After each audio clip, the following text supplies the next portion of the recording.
Shalom, peuple de Dieu, c'est encore une joie de nous retrouver encore une fois parmi vous pour pouvoir apporter la parole de la part du Seigneur. Je remercie le Seigneur encore pour cette opportunité de pouvoir me tenir devant son peuple. Et je demande au Saint-Esprit qu'il prenne contrôle et qu'il me prenne vraiment en charge afin que je n'utilise pas la philosophie des hommes, mais que rien que sa parole qui libère, sa parole qui nous affranchit, puisse être le sujet du jour. Merci. Bien-aimés, nous allons commencer aujourd'hui avec un verset que j'ai dû lire cette semaine qui m'a vraiment touchée. Et c'est dans le livre de 1 Pierre 3, au verset 12. La partie A dit que « Car les yeux du Seigneur sont sur le juste, et ses oreilles sont attentives à leurs prières. » Les yeux du Seigneur sont sur les justes et les oreilles du Seigneur sont attentives à leurs prières. C'est une promesse tellement puissante que le Seigneur nous a donnée. Ça veut dire que si nous sommes justes, nous ne sommes pas justes au travers de nos œuvres, mais si nous sommes justes, c'est parce que la prédication de la croix nous a justifiés. C'est pour cela qu'aujourd'hui, nous pouvons nous approcher devant Dieu. Dieu ne nous voit plus dans notre nature ancienne, mais il nous voit aujourd'hui renouvelés, restaurés, purifiés, justifiés par le sang précieux de Jésus-Christ. Et parce que nous sommes justes, sache mon frère, ma soeur, que partout où tu iras, partout où tu seras, les yeux de l'Éternel sont sur toi. Et parce que les yeux de l'Éternel sont sur toi, alors il augmente encore en disant que ses oreilles sont attentives à ta prière. Ça veut dire que lorsque tu fais une prière à l'Éternel, le Seigneur est attentif et le Seigneur t'écoutera, le Seigneur t'entendra. Peu importe la situation, peu importe la circonstance que tu es en train de surmonter ou faire face à ces jours-ci, mais sache-le que tu es juste devant le Seigneur. Et lorsque tu adresses une prière à notre Dieu, et l'Éternel accomplira, il te donnera la solution, il te donnera les résultats par rapport à ta situation, par rapport à ton problème. Et nous allons parcourir les Écritures aujourd'hui. Nous allons ouvrir la Bible dans le livre de 2 Chroniques, verset 32. 2 Chroniques, verset 32, en commençant par le verset 2 Chroniques, chapitre 32, en commençant par le verset 24 jusqu'à 31.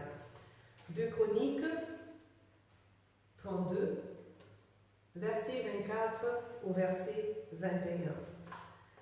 Voici aussi une personne ici, c'est l'histoire du roi Ézéchias.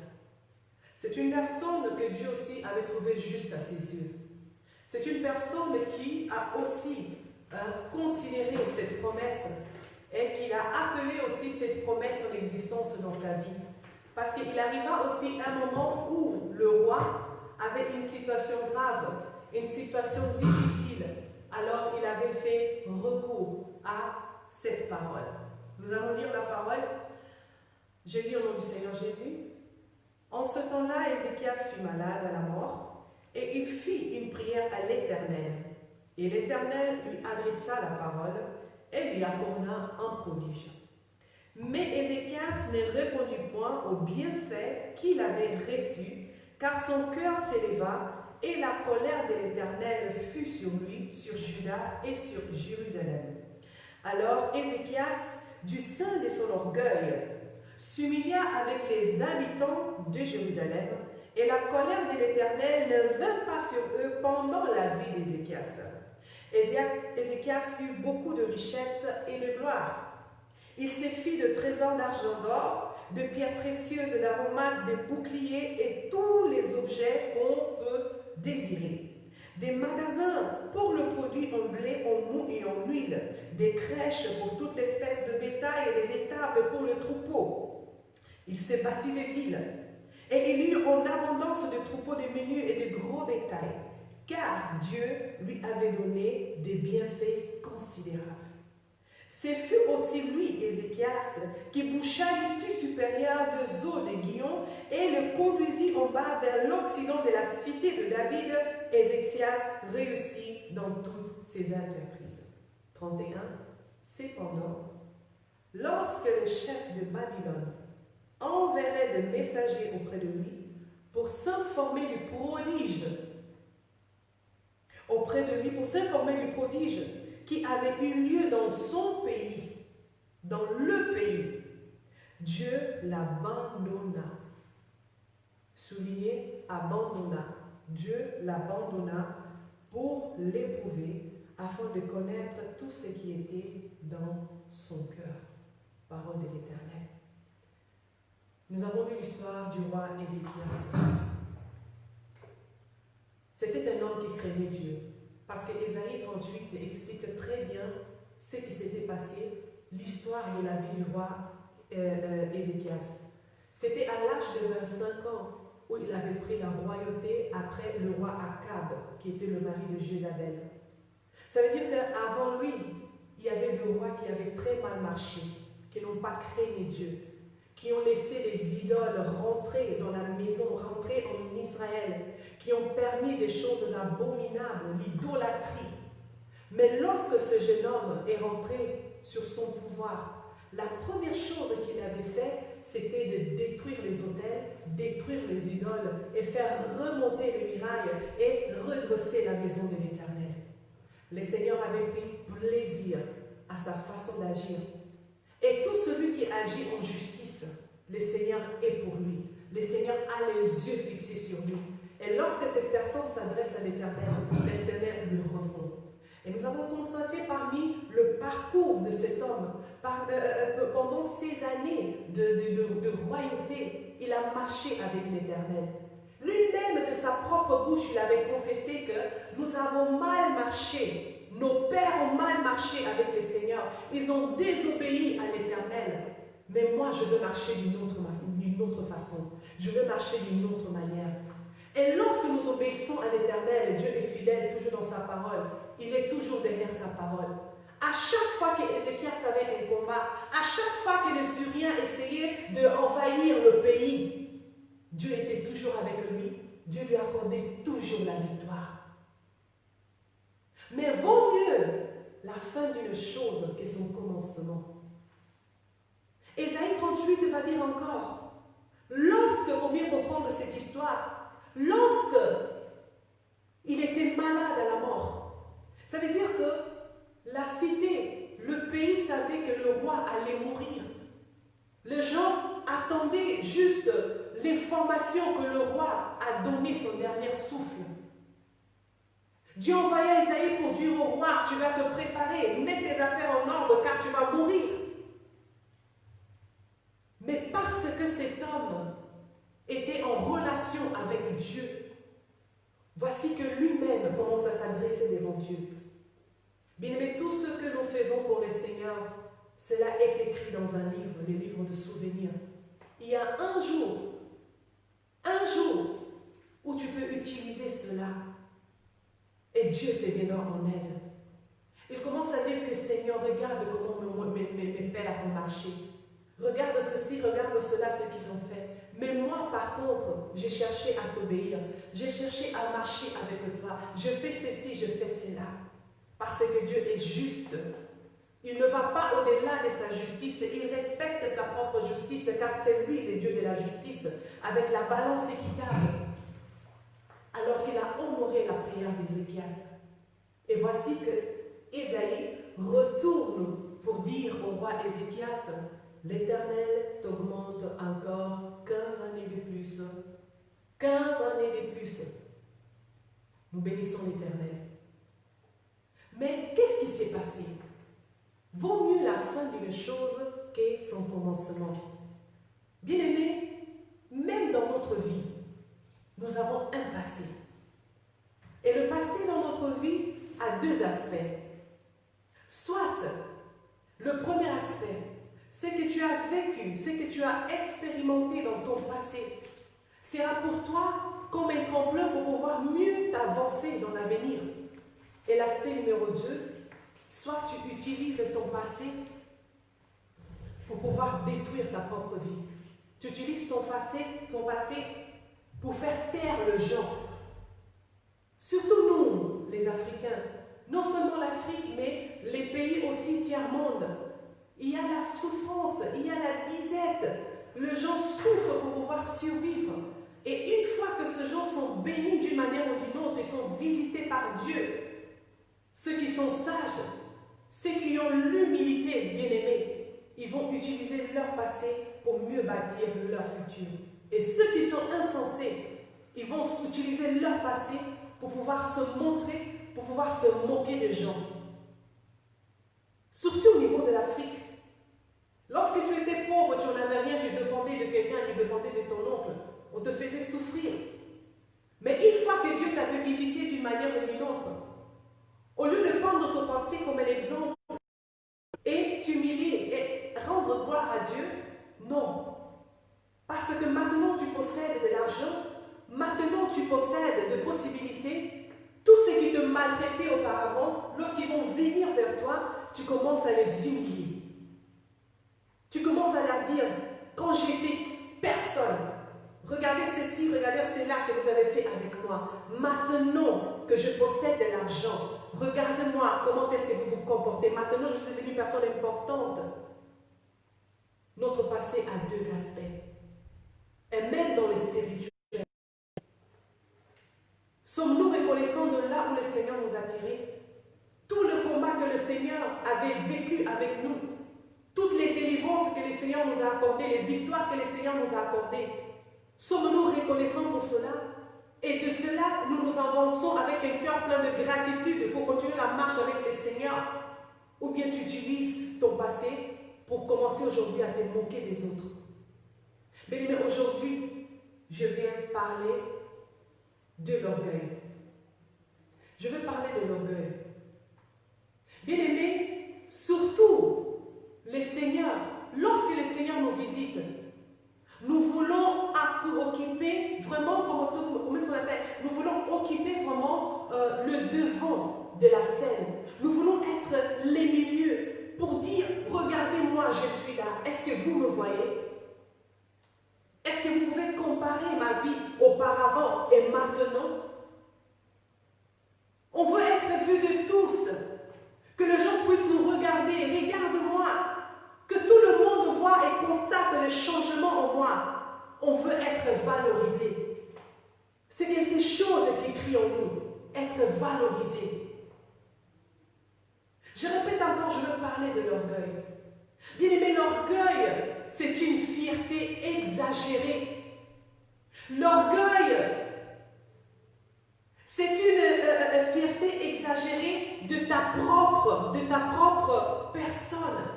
Tu es au centre. C'est un sentiment de fierté justifié. Tu te justifies toi-même par tes propres œuvres.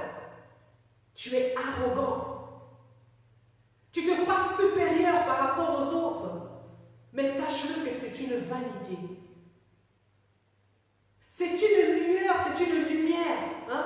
Elle apparaît soudainement, mais qui est éphémère. Elle disparaît. L'orgueil pousse Dieu à combattre l'homme. Je répète encore, l'orgueil pousse Dieu à combattre l'homme. D'où vient cette caractéristique? Cela a eu son début déjà depuis le ciel. C'était cet astre brillant, Lucifer, à côté de Dieu, qui a développé la jalousie en lui, qui a développé l'orgueil en lui. Il a voulu être égal à Dieu. Il a voulu arracher Dieu de sa gloire, ravir la place de Dieu. Toutes les louanges et l'adoration qu'on attribue au Dieu très haut, il a voulu aussi l'avoir pour lui. Pourquoi? Il avait une opinion haute de lui-même. Il se voyait supérieur par rapport à d'autres. Il a voulu aussi s'égaler à Dieu. C'est pour cela qu'il a été renversé sur cette terre. Il a été dépêché sur cette terre. En arrivant ici, parce que c'est une attitude qui est en lui, un caractère qui est en lui. Lorsqu'il a vu l'homme et Dieu, de la manière dont Dieu aimait l'homme, l'amour que Dieu apportait envers l'homme, il y avait cette jalousie. Qu'est-ce qu'il avait fait? Il est rentré dans cette relation pour détruire cette relation. Et c'est là où il y a eu aussi cet échange. Voire même lorsque l'Éternel est descendu pour demander à Adam, Adam, pourquoi as-tu agi ainsi? Parce qu'il avait adopté l'orgueil qui était en Satan il va même dire à Dieu, c'est la femme que tu m'as donnée. En d'autres mots, si tu ne me l'avais pas donnée, je ne serais pas dans ces pétrins. Si j'étais seule, je ne serais pas dans les amis. Ça veut dire que quelque part, c'est ta faute. Il avait une haute opinion et il était sûr de lui-même. Il s'est justifié lui-même. Et parce que nous sommes nés d'eux, c'est une chose, c'est une caractéristique qui se trouve en chacun de nous. Tu ne peux pas le démentir. Jusqu'ici, nous gérons les choses. Mais bien aimé, parce que tu n'as pas encore vécu l'élévation, parce que Dieu ne t'a pas encore fait monter dans un niveau où tu pourras te découvrir, même toi, même moi, nous ne connaissons pas vraiment l'état de notre cœur. Ce que nous voyons aujourd'hui se manifester, c'est par rapport à ce que nous expérimentons. L'orgueil. Bien-aimés, combien d'entre nous, lorsque nous avons commencé avec le Seigneur, dépendant de la détermination que chacun de nous avait, ou bien que chacun de nous a toujours jusqu'aujourd'hui, nous avons aimé les Seigneurs et nous aimons les Seigneurs. Nous prenons le temps de nous donner à fond pour les Seigneurs. Pourquoi? Parce que nous espérons que toutes les promesses que le Seigneur nous a données dans ses Écritures, qui sont valables jusqu'aujourd'hui, que cela puisse devenir palpable dans notre vie. Bien-aimés, nous marchons avec la crainte du Seigneur. Nous aimons les Seigneurs. Jusqu'ici, nous aimons les Seigneurs. Nous sommes des justes devant les Seigneurs. Et lorsque nous prions, les Seigneurs nous attendent. Là où nous sommes, les yeux de l'Éternel sont fixés sur nous. Pendant toute cette phase, notre cœur est attaché au Seigneur. Jusqu'au jour où nos prières seront exaucées. Jusqu'au jour où Dieu va nous visiter avec l'élévation. Mais la chose la plus grave,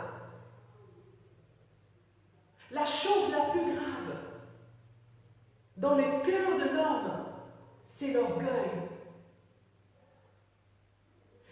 Dieu nous avertit concernant le succès. Dieu nous avertit concernant les richesses. Bien-aimé, Dieu ne combat pas quelqu'un qui tombe dans le péché. Dieu ne combat pas quelqu'un qui tombe peut-être dans le mensonge.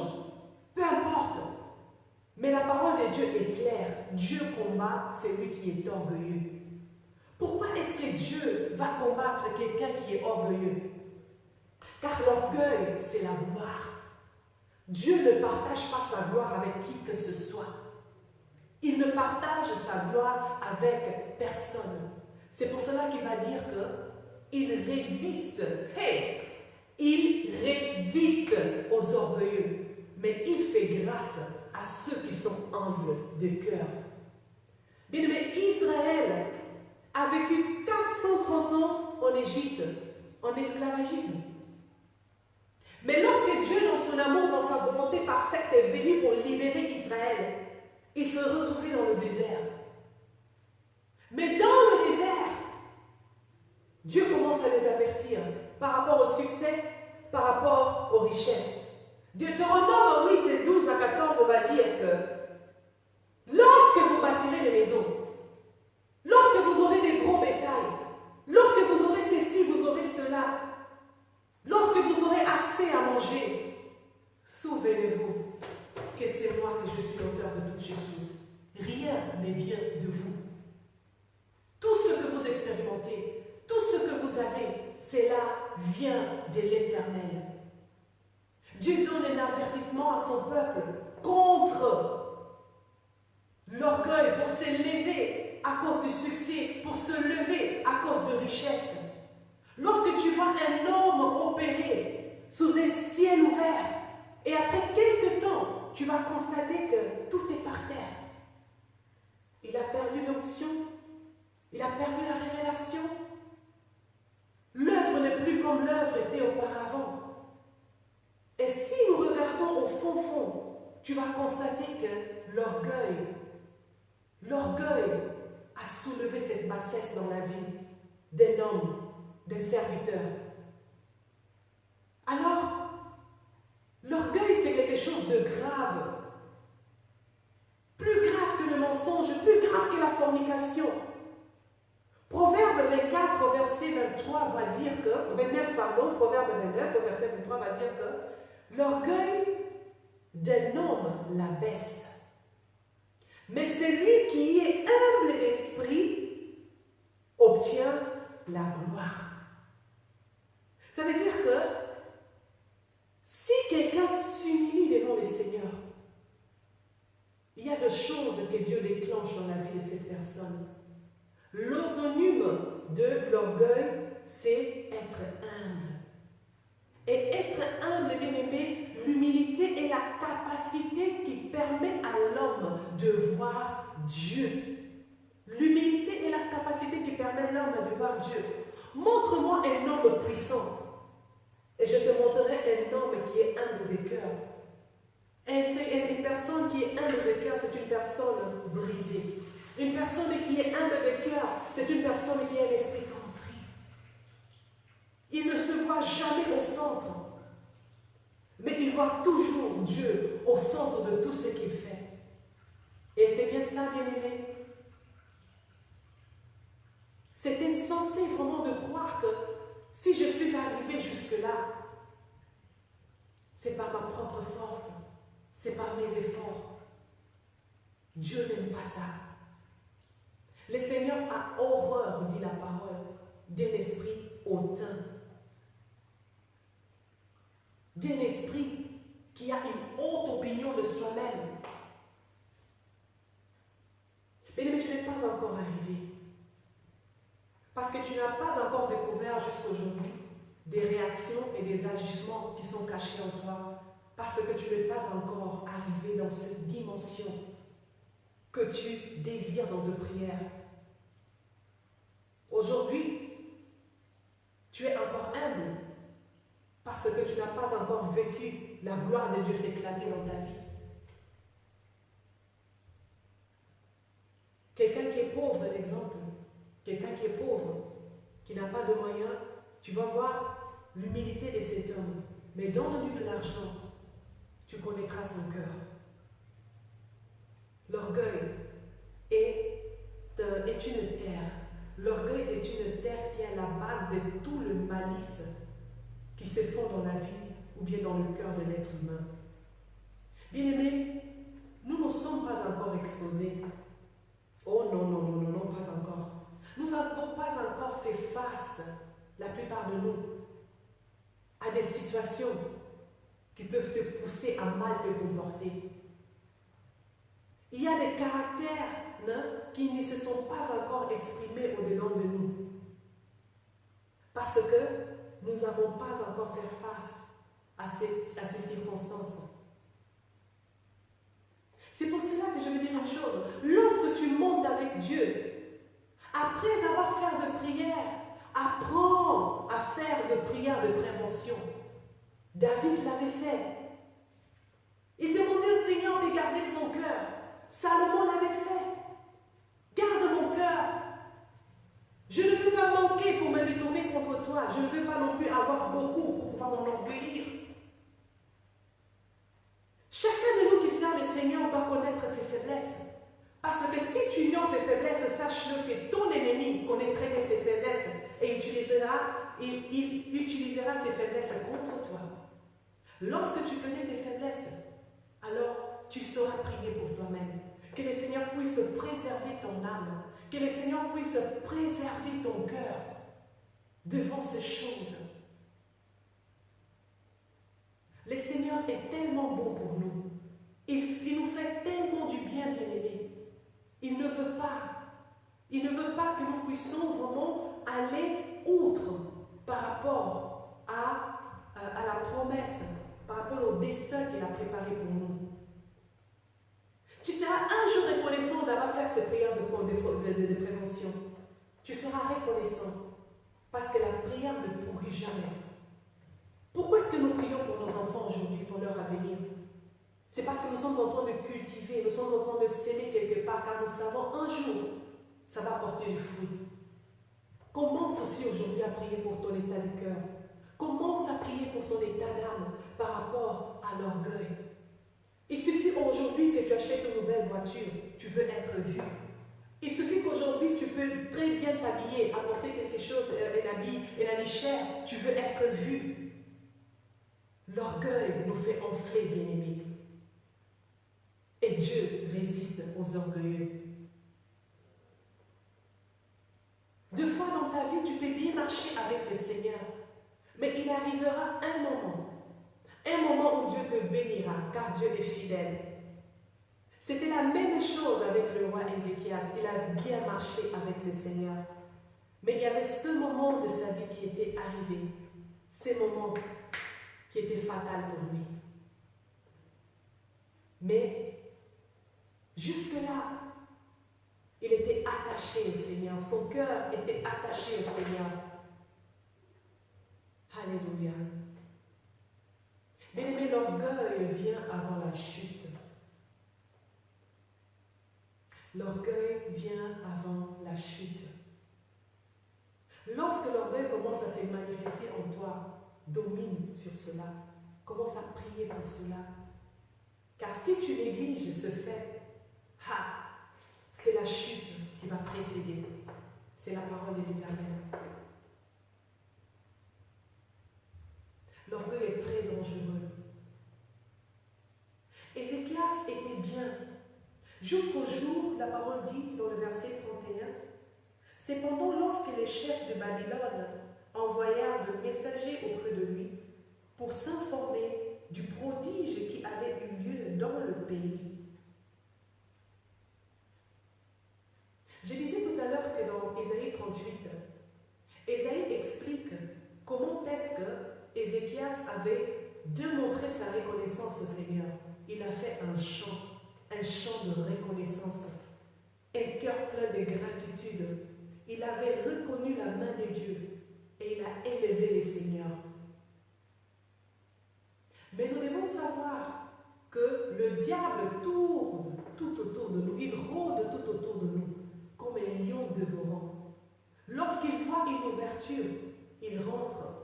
C'est pour cela que je disais, chacun de nous doit connaître ses faiblesses pour pouvoir mieux servir le Seigneur. Qu'est-ce qui s'était passé? Dans 2 Rois 20, on commence maintenant à expliquer ce qui s'est passé en détail. Après la reconnaissance, après son chant d'adoration, après sa guérison, après le prodige que l'Éternel avait accompli dans sa vie, la parole de Dieu dit que les chefs des Babylone, nous savons que Babylone représente le monde, les chefs de Babylone sont venus vers lui. Alors, pour lui, parce que Babylone était autrefois une grande puissance, Juda, Jérusalem était petit par rapport à Babylone. C'était une grande puissance. Alors Ézéchias se dit, comment est-ce que ces gens qui ont une telle renommée viennent vers moi Ézéchias? Alors il a perdu les pédales. Qu'est-ce qu'il a fait? Il a laissé les chefs de Babylone rentrer dans son palais. Il a tout montré, tout sauf rien. Ça veut dire qu'il a exposé son secret à ses ennemis. Et lorsqu'il a exposé ses secrets à ses ennemis, il était dans la joie. Pourquoi? Parce qu'il avait montré tout ce qu'on a lu auparavant à partir du verset 27. Il a montré sa richesse, sa gloire. Il a montré les trésors, il a montré l'argent, il a montré l'or, il a montré les pierres précieuses, les aromates, les boucliers, l'objet, des désirs, tout ce qui était considérable que l'Éternel lui avait donné. Il a montré à ses ennemis, ça veut dire qu'il s'est montré vraiment nu devant ses ennemis. Il n'avait absolument rien caché. Et parce qu'il n'avait rien caché, alors l'homme de Dieu, Ésaïe, s'approche de lui et il demande qui sont ces hommes. Et lui dit que ils sont venus de lointain. Ésaïe demande qu'est-ce montré, qu'est-ce qu'ils ont vu? Il répond qu'ils ont tout vu, sauf rien. Je les ai tout montré dans mon palais. Je n'ai rien gardé je n'ai rien gardé. Et voici que l'Éternel était très fâché. Très, très fâché. Bien-aimé, j'ai prié pour toi, pour que tu ne puisses pas dévoiler tous tes secrets devant tes ennemis. Je prie pour toi, bien-aimé, que le Seigneur te donne la sagesse de retenir ta bouche. Je prie pour toi, bien-aimé, lorsque le Seigneur t'élèvera, lorsque le Seigneur va commencer à opérer avec toi, lorsque les gens viendront vers toi, et tu es le canal de guérison, le canal de bénédiction, le canal de solution pour les âmes que le Seigneur attirera vers toi. Lorsque le Seigneur te donnera de la gloire, lorsque le Seigneur te donnera de richesse, à cause de la marche de l'intimité que tu avais avec lui, il a dit que non, mon enfant le mérite. Lorsque tu arriveras à ce niveau-là, souviens-toi de ton Dieu. Souviens-toi de là où il t'a tiré, mais ne t'enorgueillis pas. Ne montre jamais ta nudité à tes ennemis. C'est ce que le roi Ézéchias avait fait. Ton système de défense, bien-aimé, c'est l'humilité. Ton système de défense, c'est l'humilité. Ézéchias avait montré son système de défense au chef de Babylone.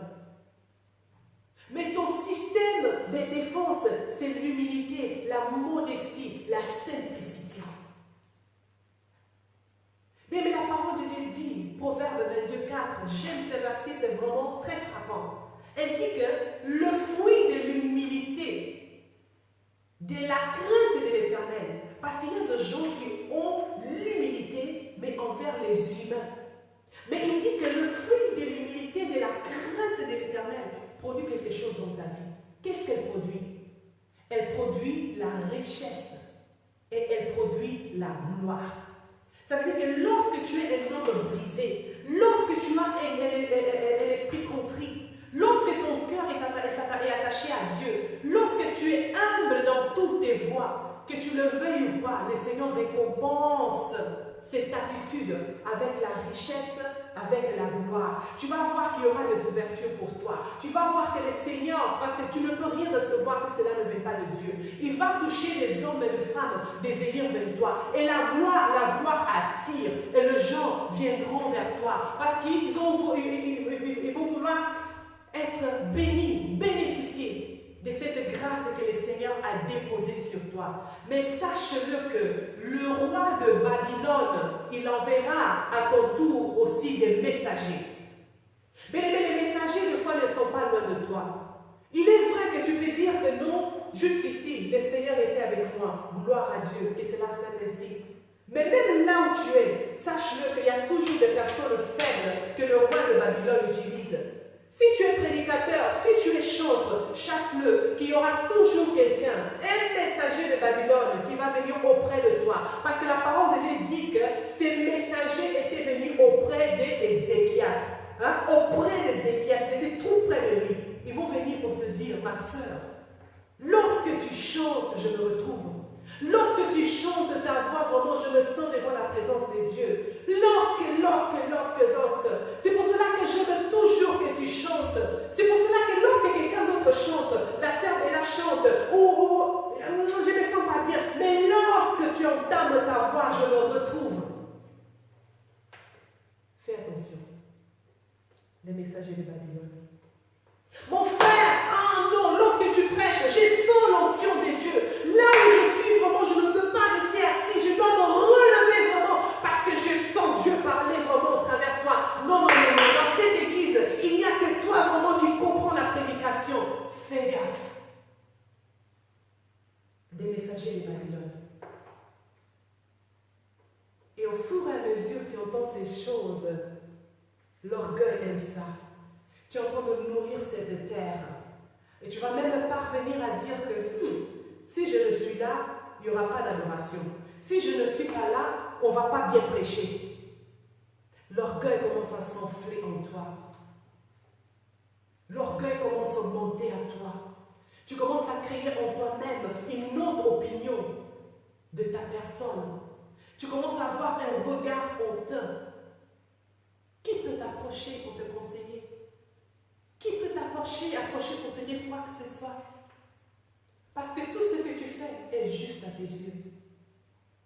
Malgré que l'homme de Dieu Isaïe avait annoncé le décret de Dieu envers le roi. Vous savez ce qu'il a dit?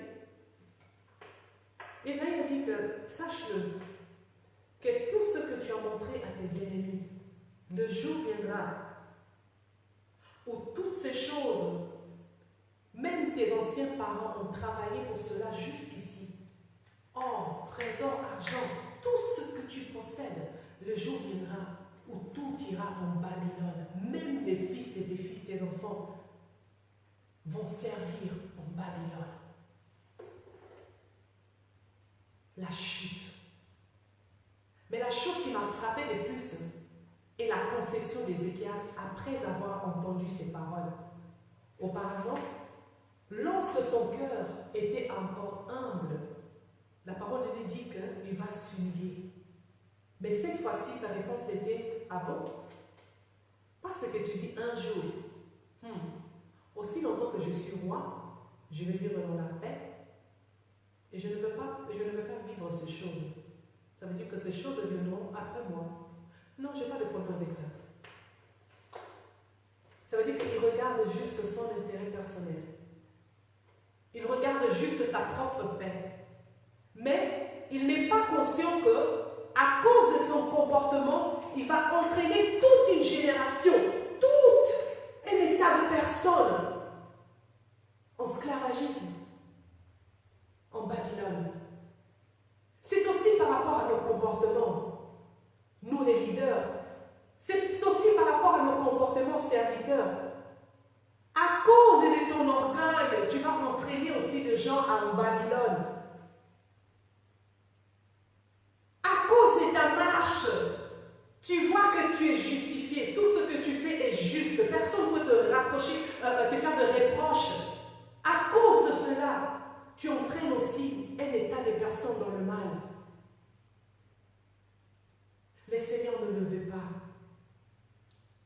Le Seigneur veut que nous puissions vraiment revoir nos voies, nous examiner, bien-aimés.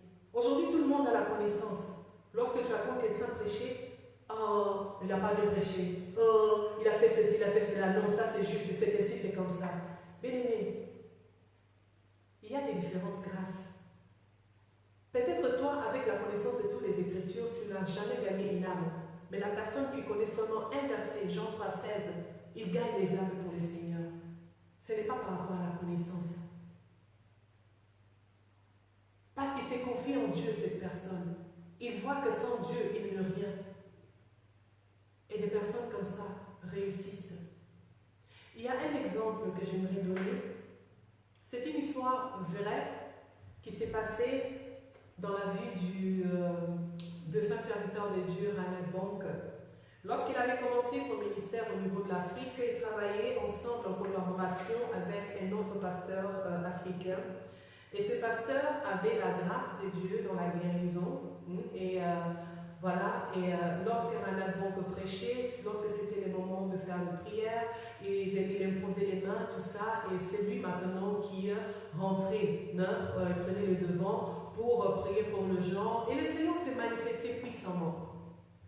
Et à cause des éloges, parce que je dis bien, sache-le que dans ta vie, les messagers de Babylone viendront.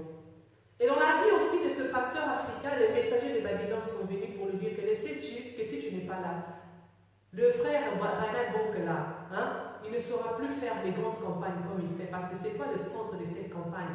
Les gens viennent pour être guéris, et celui qui est en train de donner la guérison, c'est toi. Au fur et à mesure, cela est rentré en lui, ça a nourri son orgueil. Un de ces jours, c'était aussi une grande campagne d'évangélisation, le frère Reinhard Bonk, il était là. Il se dit qu'aujourd'hui, il va voir. Aujourd'hui, je n'irai pas. Et on va voir si les gens vont vraiment venir. On attendait. Des heures, on attendait. Le frère Reinhard Bonk devait commencer. À cause de l'humilité de son cœur,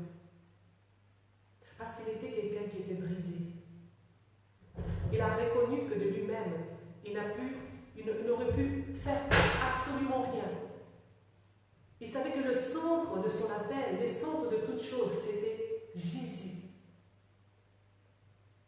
Alors Rana donc a prié. Il a dit que Seigneur, me voici, je m'abandonne entre tes mains. Je ne sais où commencer, je ne sais quoi faire. Mais toi, Seigneur, prends-moi en charge. Bien-aimé, c'était le jour, ce que nous voyons aujourd'hui par rapport au ministère de Rana Bonk, c'était le jour où son ministère avait pris ampleur. Il n'avait plus besoin de ce pasteur pour pouvoir prier pour le malade. Lui-même, le Seigneur, commençait à l'utiliser pour faire de grands prodiges, de grands miracles au milieu du peuple. Dieu est capable, parce qu'il dit qu'il peut même prendre le pierre pour l'adorer, pour acclamer pour lui, et les oiseaux du ciel pour l'adorer, parce que c'est lui qui est la source de toutes choses. Qui es-tu pour t'enorgueillir de ce que Dieu t'a donné? Ça, c'est Dieu. Ça, c'est Dieu.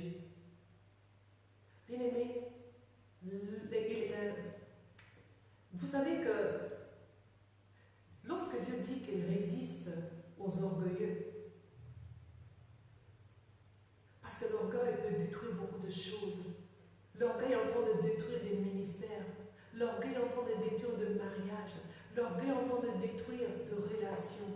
À nos jours, bien-aimés, nous faisons que attention à l'image, nous faisons que attention à l'apparence. En dehors, nous voulons donner une image de la perfection, tandis qu'au-dedans de nous, tandis que dans nos églises, tandis que dans nos foyers, il y a des choses qui ne marchent pas. Mais parce que nous voulons toujours soigner l'image extérieure, mais avec Dieu, on ne se trompe pas. Nous n'arrivons pas à supporter ces pensées, l'image que nous donnons dehors de ce que les gens pensent de nous. Alors nous ne voulons pas détruire cette image-là. Nous devons bien soigner et garder cette image de l'extérieur. Mais lorsque nous venons dans nos maisons, nous voyons de femmes orgueilleuses qui ne se laissent rien dire par leur époux. Nous voyons de maris orgueilleux dont la femme ne peut rien dire. Nous voyons les enfants qui ne peuvent jamais adresser la parole à leurs parents pour leur faire des reproches. Et ce n'est pas aussi que toute reproche qu'on puisse le faire, papa, maman, mari, femme, c'est une reproche destructive. Il y a des reproches constructifs. Hein? Pour à nouveau redémarrer, pour recommencer la marche et bien marcher. Dans nos niveaux africains, des parents qui disent que non, nous on est des bantous, on ne peut pas s'asseoir avec nos enfants et les enfants nous adressent la parole, ça n'existe pas, c'est pas possible. Mais tu t'appelles servante, tu t'appelles serviteur de Dieu. Ah! Lorsque nous avons de conflits, regardons seulement lorsque nous avons des conflits, quel est notre comportement? Tu t'appelles serviteur, tu t'appelles servante, c'est la même parole que tu utilises pour les autres, mais pour toi-même, cette parole n'a pas d'effet. Va, Jésus dit, va avant de donner ton offrande. Arrange avec ton frère et ta soeur, c'est alors que tu viendras pour donner ton offrande. Non. Nous avançons et nous donnons nos offrandes comme ça, sans pour autant arranger. Et nous disons que nous ne sommes pas des orgueilleux. Nous avons du mal à accepter la grâce qui est dans la vie d'une personne. Nous avons du mal à accepter ce que Dieu accomplit dans la vie d'une personne. Et nous cherchons toujours, comme on dit en français, la petite bête pour pouvoir dégrainer. C'est l'orgueil. Répentons-nous. Et ça continue encore. Regardez les petits-enfants. Lorsque les petits-enfants ont des conflits, ils peuvent se chamailler. Un peut frapper l'autre. Mais après quelques temps, vous allez voir que ils jouent encore ensemble, comme si rien n'était passé. C'est pour cela que Jésus va dire que le royaume des cieux est pour ceux qui se comportent comme des petits-enfants. Et si nous n'arrivons pas au niveau des petits-enfants, ça sera difficile pour nous de rentrer par la porte étroite. Conflit. Tu sais que tu es coupable. Tu sais que, par exemple, que toi, si tu t'élèves pour dire quelque chose, la situation sera réglée. Mais non. C'est alors que nous en profitons aussi pour faire entrer le coutume. Pour dire que non, chez nous les Africains, c'est toujours l'aîné normalement qui doit rester sur sa place et le moins âgé doit se lever et venir demander pardon. Ah! Jésus a lavé les pieds des disciples, n'est-ce pas qu'il était plus élevé que les disciples? Il nous a montré un exemple. Alors ces comportements que nous affichons par rapport à l'orgueil que nous avons dedans de nous, c'est par rapport à qui? Qui nous a montré ces attitudes? En tout cas, cela ne vient pas de Dieu. Absolument pas. L'orgueil est la partie la plus laide dans le cœur d'un homme. Cela te pousse à te voir même toujours élevé par rapport aux autres. Bien aimé, l'orgueil est un tueur de grâce. L'orgueil est un tueur d'impact. L'orgueil apporte la chute. Mais le Seigneur nous appelle à combattre cette chose. Parce que si nous ne la combattons pas, c'est lui qui va nous combattre. Et nous avons la force qui nous a été donnée par le Saint-Esprit de Dieu de surmonter toutes sortes d'obstacles, de vaincre les péchés par l'Esprit de Dieu. Ne soyons pas comme des canards. Un canard a un plumage et lorsque tu déverses de l'eau sur le canard, c'est comme un imperméable. Ça touche et ça descend, ça ne pénètre pas. Ne soyons pas comme des canards. Ne soyons pas comme des canards. Que le Seigneur nous aide vraiment à surmonter cette étape. Parce que si nous continuons avec ces attitudes, nous n'allons pas voir Dieu. Ça c'est clair. Parce qu'il résiste. Mais attention, l'orgueil rend aveugle. Tu ne sauras plus rien voir. Parce que tu es trop fixé sur toi-même. Personne ne peut te dire quoi que ce soit. Parce que ce que tu fais, ce que tu dis est juste. Bien aimé, il est temps maintenant de changer nos attitudes. Le Seigneur Jésus revient. Ce n'est pas un slogan, c'est la vérité. Le Seigneur Jésus revient. Apôtre Paul nous demande en nous disant que examinez-vous. Nous devons nous juger nous-mêmes. Dieu nous donne chaque jour des opportunités dont nous pouvons regarder et voir en face les attitudes de nos cœurs. Nous devons nous juger nous-mêmes avant que nous soyons jugés ensemble avec le monde. La grâce nous a été donnée, la grâce nous a été faite. Agissons maintenant, avant que cela ne soit trop tard. Que le Seigneur nous vienne en aide. Alors, comment déraciner l'orgueil? Parce qu'on a parlé ce que l'orgueil peut produire dans nos vies. On a parlé des conséquences de l'orgueil. Qu'est-ce que Dieu dit? Quelle est sa pensée vis-à-vis de l'orgueil? Nous avons vu. Mais maintenant, comment déraciner cette biche de nos vies? Comment déraciner l'orgueil? Ouvrons nos Écritures dans le livre de 1 Corinthiens, au chapitre 4, verset 7.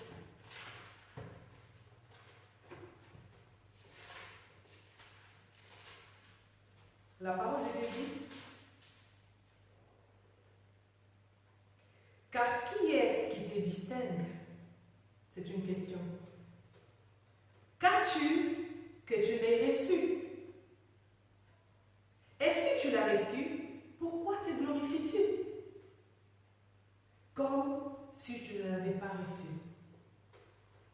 Vous savez, le problème de l'orgueil est vraiment quelque chose de grave parce que dans la société d'aujourd'hui, parce que l'homme est devenu autonome, l'homme est devenu le centre de sa propre vie, il a mis Dieu à côté, à l'écart. Il pense que sa réussite, ses victoires, tout ce qu'il accomplit, cela dépend de lui-même. Le fait de se lever le matin, d'aller travailler, cela est sa propre force personnelle. Mais ils oublient en fin de compte que sans le souffle de vie de l'Éternel, ils sont totalement incapables de faire quoi que ce soit. Acte le dit, le mouvement de la vie vient de Dieu. Et le Seigneur demande: qu'est-ce qui te distingue des autres? Quoi? Hein? Qu'as-tu reçu? Tout ce que tu as, est-ce que cela vient de toi? On nous dit que non, cela ne vient pas de nous. C'est la vie du Seigneur. Ça veut dire que ne t'appuie pas. Et dans la société d'aujourd'hui, les gens ont un grand problème de donner leur leur vie à Jésus, pourquoi ils doivent tout remettre. Ils doivent abandonner et reconnaître Jésus seul comme l'auteur de leur vie. Et ils ne peuvent pas. C'est ça qui met un blocage. Mais que cela ne soit pas aussi notre cas, bien-aimé. Une des clés, accepte la grâce de Dieu dans ta vie. Deuxième, accepte l'humilité. Troisième, prie, afin que le Seigneur puisse transformer ton cœur et demande que le Seigneur puisse te révéler l'état de ton âme. Bien aimé, moi je le fais. C'est une expérience, je parle d'une expérience personnelle. Cette prière de prévention, je le fais. Je dis toujours au Seigneur, je ne connais pas mon cœur, mais je ne veux pas me sous-estimer. Pour cela, Seigneur, ce qui est caché en moi, révèle-le. Si c'est quelque chose que moi, Béla, j'ignore, Seigneur, fais-moi passer par une circonstance où je dois découvrir mon intérieur, découvrir ce qui est caché en moi. Et le Seigneur le fait. Et lorsque cela arrive, le Saint-Esprit me parle et dit que voilà le domaine où tu vas encore travailler. Dieu nous aime. Si nous reconnaissons nos fautes, si nous reconnaissons nos faiblesses, si nous reconnaissons nos incapacités, nos défaillances, il est là pour nous relever, il est là pour nous remonter. C'est pour cela, bien-aimé, accepte la grâce de Dieu dans ta vie parce que tout ce que tu as expérimenté jusqu'ici, tout ce que tu as aimé jusqu'ici, cela ne vient pas de toi, cela vient du Seigneur. La parole de Dieu déclare, elle dit que tout ce dont excellent viennent d'en haut, de Dieu de lumière. En lui, il n'y a ni variation, ni ombre de changement. Dieu ne change pas, mais c'est nous qui devons changer. Mais nous accorde cette force-là. Et pour terminer, bien-aimés, nous allons finir avec l'exemple parfait, le modèle parfait qui est Christ. Parce que c'est lui que nous devons tirer nos exemples. La parole de Dieu dit que Christ s'est dépouillé et a jamais agi en orgueil. Il n'a jamais cherché à ravir la place de son père pour que toi aujourd'hui tu puisses aussi ravir la place de ta sœur, l'occupation de ton frère ou de ta sœur. Non, il n'a pas cherché cela. Ah! Qu'est-ce que Christ a voulu? Il avait nous montrer un exemple. Parce qu'à chaque fois qu'il opérait, à chaque fois qu'il agissait, il mettait toujours son Père au centre, son Père au milieu. Bien aimé, les richesses qu'Ézéchias avait montrées à tous ces gens. Aujourd'hui, je peux comparer ces richesses avec les sacrifices que tu avais faits. Lorsque quelqu'un vient te demander, ah mon frère, ma soeur, comment est-ce que tu as fait pour arriver jusqu'ici? Fais très attention à ce qui sortira de ta bouche. Présente Christ. Présente-lui comme le centre, comme celui qui est le responsable de ce que tu es devenu. Mais ne commence pas à dire, tu sais, j'ai pris le temps de jeûner, j'ai pris le temps de prière, j'ai dormi par terre, j'ai fait des jeûnes. Hey! Qui est-ce que tu es en train de lever là? Tu te vantes pourquoi? Fais attention. Ça, ce sont les richesses qui se trouvent en nous. Des richesses destructives. Qui ne sont pas matérielles, mais qui sont spirituelles, mais qui détruisent ta vie spirituelle. Autrefois, Ézéchias, c'était les richesses matérielles qui avaient détruit sa relation avec Dieu. Dieu était très mécontent de ce comportement, de cet agissement.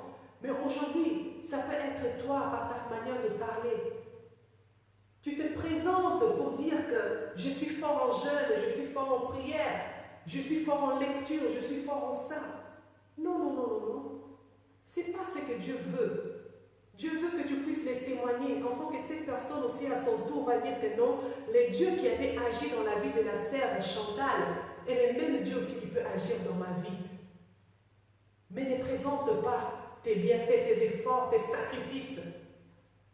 Ce n'est pas ce que Dieu veut de toi. Nous devons faire très attention. 1 Pierre 5, 6 nous dit que humiliez-vous. Humiliez-vous sous la main puissante de notre Dieu, afin qu'il vous élève au moment convenable. L'humilité est la clé de toutes choses, bien-aimés. L'humilité. Il y a des gens qui ont commencé avec le ministère il y a longtemps, mais jusqu'aujourd'hui, ils sont toujours forts et ce ministère est en train de s'élargir. Ce ministère est en train d'être fondé dans le monde entier. Mais ils sont toujours là. Pourquoi? À cause de l'humilité. C'est l'humilité qui précède la gloire. C'est l'humilité qui nous fait voir Dieu, qui nous approche de Dieu. La Bible dit encore que c'est lui qui s'élève, sera rabaissé. Celui qui s'élève sera rabaissé. Et quiconque s'abaisse sera relevé.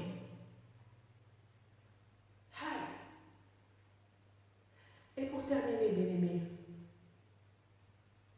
ne cherchons pas la vaine gloire.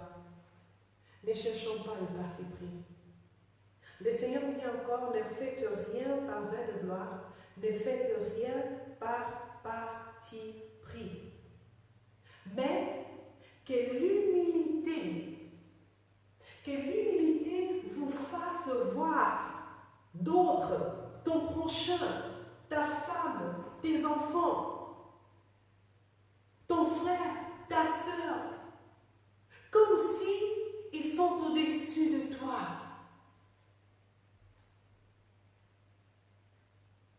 Comme s'ils sont au-dessus de toi. N'ayons pas la fausse humilité, la vraie humilité. Et la véritable humilité, bien-aimée, paye. Le Seigneur dit que l'humilité, c'est la crainte de l'Éternel. Et le Seigneur le paye avec de richesses. Le Seigneur le paye avec la gloire. Là où tu es, bien-aimé, revêtis-toi le même sentiment qu'il y a avec Christ. Rentre dans la pensée parfaite de Christ et surmonte l'orgueil en toi et tu verras où le Seigneur t'emmènera. Que le Seigneur accepte de bénir sa parole. Éternel mon Dieu, je te dis encore une fois merci pour cette parole. Je te dis merci car tu nous as parlé, mon Dieu, mon roi. Je crois fermement, Seigneur, que ta parole ne soit point en vain, mon Dieu. Yahweh, il y a tant de promesses que tu nous as données, Papa, mais nous devons travailler, Seigneur, sur nos cœurs aussi, Seigneur. Parce que tu n'es pas contre le succès, tu n'es pas contre la richesse, mais tu résistes contre l'orgueil que le succès et la richesse peuvent apporter dans notre vie. C'est pour cela que nous te demandons de tout notre cœur, Seigneur, préserve-nous du mal, Seigneur, préserve-nous de l'orgueil, car tu résistes aux orgueilleux, mais tu fais grâce à ceux qui sont humbles de cœur. Donne-nous un cœur modeste, donne-nous un cœur plein de simplicité, donne-nous un cœur, Seigneur mon Dieu, qui s'humilie devant toi, Papa. Même lorsque tu utiliseras mon frère en puissance, même lorsque tu utiliseras ma soeur, Père de gloire, en puissance, et que tous puissent opérer sous un ciel ouvert, lorsque nous allons venir toujours à toi, Seigneur, que nous puissions, Père de gloire, nous diminuer, afin que toi, tu puisses croître en nous, Seigneur. Même si on prêche bien la parole, même si nous chantons bien, Seigneur, Yahweh, nous ne voulons pas ouvrir les portes aux chefs messagers de Babylone pour pouvoir voir, Seigneur mon Dieu, notre nudité et nous pousser, Père de gloire, à faire sortir de secrets, Seigneur, que, Seigneur mon Dieu, cela nous regarde que toi et moi, Seigneur. Lorsque quelqu'un me demandera quelque chose, Seigneur, laisse que toi seul, tu sois toujours le centre. Laisse que toi seul, tu reçois la gloire. Parce que tout ce que nous avons reçu, tout ce que nous avons expérimenté, que nous avons déjà expérimenté, Seigneur, cela vient que de toi, Père éternel, mon Dieu. C'est pour cela que nous n'avons pas à nous vanter, Père de gloire. Remplis-nous d'humilité, Seigneur. Remplis-nous de simplicité, Seigneur. Ainsi nous allons prier au nom merveilleux de Jésus-Christ. Amen. Que le Seigneur vous fasse encore du bien. C'est dimanche matin. Et à la prochaine, Dieu voulant. Soyez bénis.